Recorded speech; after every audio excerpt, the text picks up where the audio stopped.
What's up, YouTube? Southern Comic Geek coming to you with an unboxing video.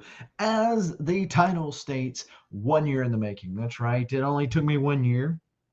Have we lowered our standards, people, for these grading companies? 1 year to grade a handful of books. Let's see, 1, 2, 3, 4, 5 books. Are you kidding me?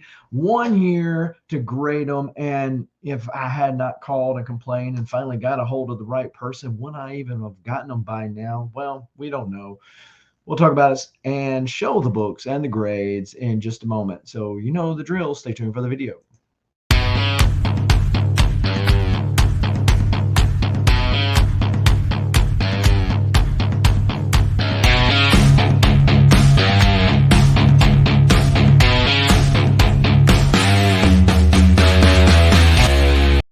Now, before we get into all of this comic book goodness and all of these rants, go ahead and smash that like button, hit the YouTube subscribe button, and the bell notification. So when videos like this one drop ever so randomly, and they are these days, you will be one of the first people to know and can make the conscious decision as to whether or not to watch an hour later. As long as you watch it, we appreciate you. Now, do want to kind of give a little backstory. So, very small order. They were all verified signatures. I take that back. There was one that was not verified signature, and I think, and you can leave a comment in the description below if that is, and then also having stuff in different tiers like modern versus bronze and that type of thing will slow an order down. So I have learned that some of the delay with CBCS or even CGC for that matter is based on the way they do things and me not lining up to that. So I give them that. However, when you're having a contact on multiple times and they have a new tracker, CBCS, that is, that you can kind of see where they're at in the progress. And so that's great. But when the progress tracker goes backwards, that leads to a problem. And so I they actually, luckily for me, they contacted me on my magazine holder. So I, at Huntsville Comic Expo, had submitted 2 magazines, that is, to be graded because they were fixing to come out with their magazine holders. And that essentially has been shelved. So they contacted me and said, hey, look, we got your 2 magazines. What do you want us to do with them? And I said, look, just send them back. While I got you on the phone, could you help me with this? So this person was able to help push those through. So let's see what we got. First off, we got the Crow Leaf, I guess. Crow Leaf. I got this signed by Miko Cien. And this is one of those things I really wish I would have waited to get this one slabbed, just because ended up seeing James Obar in Memphis this year, and I wish I could have got him to sign this one as well. It's just one of those things. And I had one of those golden tickets from Comic Tom from when I was getting his mystery mail call. And so I had to have a certain number in there. And so I ended up grabbing this one. But it did come back a 9.8. So I was really glad for that. Great Crow cover by Miko. And great signature placement. And glad it came back a 9.8. Now on this one, Splinters in the Mind's Eye, number 4.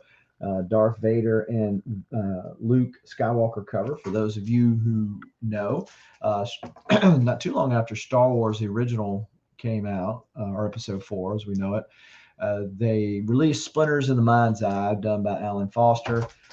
And this was before a lot of the mythos and expanded universe had kind of played it, worked itself out. But this one is signed by the man, Luke Hamill. And I had bought this from Rob Wurst.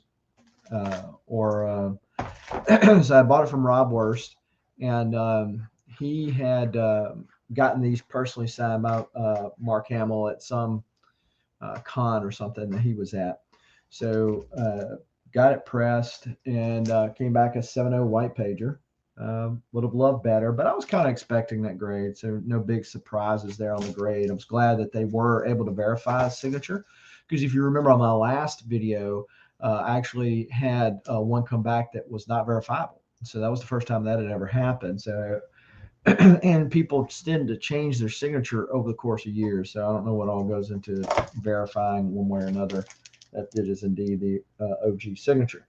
We got Batman Adventures Annual #1. This is the direct edition. This is the third appearance of Harley Quinn, first appearance of Roxy Rocket in comics, and Scarecrow, Joker, Harley Quinn, ventriloquist cover and appearance. Art by John Byrne, Klaus Janson, Matt Wagner, Dan DiCarlo, Rich Burkett, Paul Denny, cover and art by Bruce Timm. Now, Paul Denny signed this. I bought this raw from Big Will, and it came back a 9.8. So pretty stoked about that. It is a square bound, so more likely to come back a 9.8. But CBCS seems to be stingy with them 9.8s. So I was kind of surprised that this one came back that way. Probably won't hold on to it. It's a great Joker cover and all, but it's really more for the signature. Do I want to hold on to the Paul Denny signature? Would I rather sell it to somebody who likes Harley Quinn and better? I don't know. We'll see. All right, Batman 428. I got this one signed by Jim Starlin a couple of years ago. I really wish I had known that Mike DiCarlo was going to be at Dragon Con. I would have taken this one, and of course I would have had to known a year in advance since this has been sitting there for a year. But this is the death of Jason Todd, signed by Jim Starlin. Jim Starlin, of course, wrote the story back in the day. This is a newsstand version, and it came back a 9.2. Back a 9.2. So pretty dope. Pretty dope. That's definitely my favorite cover of that Death in the Family story. And the biggest book of this, and the last book that I'm going to show you today, is Star Wars: The Clone Wars. This is the first appearance of Ahsoka Tano in comics. Now, here's the deal with this. They don't put this on this cover, this deal. And I had this argument with CBCS before that they didn't, like newer books, they didn't put the newsstand on them. And I'm like, what are you talking about? You put it on the old one. And back in the 80s, newsstands were more plentiful than direct, so what does it even matter back then? Why wouldn't you put it on a latter one? That would be even more so. And so, kind of spoiler alert, this is a newsstand copy. I bought this off of Whatnot. The seller didn't even know what he had, and I thought I was going to snipe it, but a couple of people who will go unnamed because they're in the YouTube community as well were in that auction. And it was a random auction. I don't even remember the seller I bought it from. And it was just a random day. I kind of had Whatnot open and was checking out some sales, and this guy threw the book up, which the direct version is a decent book too, especially before the market kind of cooled off. But the newsstand in particular, and he was showing it off. He's like, yeah, it's got a couple ticks, whatnot. And I was like, that thing's a newsstand. So I thought I was going to snipe it out. Some other people mentioned it in the chat. So other people then started bidding on it. So they did drive the price up, still had a fairly good price. Was figuring that it was going to come back somewhere between a 7 and an 8. Was unsure. Some of these ticks were color breaking, so I wasn't sure whether or not I was going to be able to get the presser was going to be able to get them out. But it did come back an 8.0. So a little bit more. I actually had it in my CLZ app as a 7.0. So it came back as an 8.0. Originally, I said, well, I'm going to flip this book. Now, and honestly, if the market had not tanked in some book cases or just cooled off in others, I probably would have flipped that book for what I have in it. I would have flipped it. Now I'm more inclined to keep it. Ahsoka Tano is one of the few newer Star Wars characters that has actually kind of grown on me. Because I think that they did a fairly good job of character building, taking her from, a snot-nosed Padawan up to a master type deal. I think that they've done a good job in building out that character, unlike most of the rest of the ones they come out with. So between her and Thrawn, some of my favorite Star Wars characters, and also in my DTOF, I had thought to have the new Hot Toys, but then I ended up canceling that order. And so I don't know what to do, whether just to hold on to it.